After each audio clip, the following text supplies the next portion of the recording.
comment Harut et Marut se fièrent à leur pureté et désirèrent se mêler aux habitants de ce monde et tombèrent dans la tentation. C'est ainsi qu'à cause de leur orgueil, les illustres Harut et Marut furent frappés par la flèche empoisonnée du courroux divin. Ils avaient confiance en leur sainteté. Mais à quoi sert-il au buffle d'avoir confiance dans le lion ?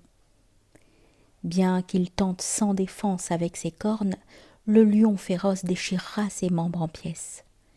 Même si ses cornes étaient aussi nombreuses que les piquants d'un porc-épic, le buffle sera inéluctablement tué par le lion.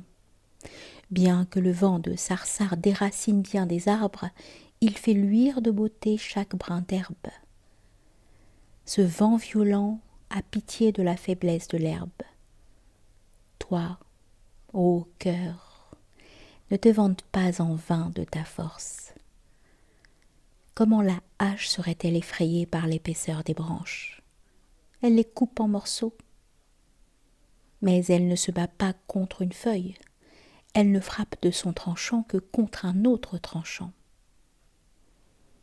Pourquoi la flamme se soucierait-elle de la grande quantité des fagots ? Comment le boucher se sauverait-il de terreur devant la multitude des moutons ? Quelle est la forme en comparaison de la réalité ? Très faible. C'est la réalité du ciel qui le maintient retourné.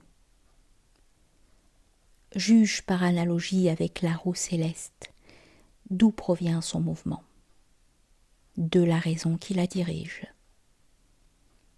Le mouvement de ce corps pareil à un bouclier provient de l'esprit voilé, ô mon fils. Le mouvement de ce vent provient de sa réalité, comme la roue captive de l'eau du ruisseau. Le flux et le reflux, l'aspiration et l'expiration de ce souffle, d'où viennent-ils, sinon de l'esprit rempli de désirs ?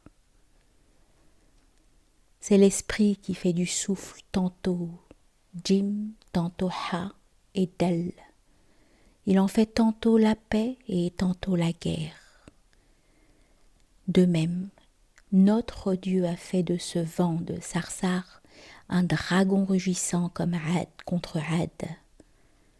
De nouveau, il a fait que ce vent fut la paix, la sollicitude et la sécurité pour les vrais croyants. La réalité ultime est Allah, a dit le cheikh de la religion, qui est la mère des réalités spirituelles du Seigneur des choses créées.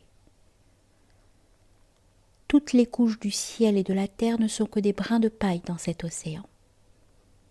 Le mouvement impétueux des brindilles sur l'eau est produit par l'eau quand elle est agitée. Quand la mer de la réalité désire que les brins de paille cessent de lutter, elle les rejette sur le rivage. Lorsqu'elle les attire de nouveau de la rive vers la houle, elle en fait ce que le vent de Sarsar fait de l'herbe. Ce sujet n'a pas de fin. Retournons hâte, ô jeune homme, à l'histoire de Harut et Marut.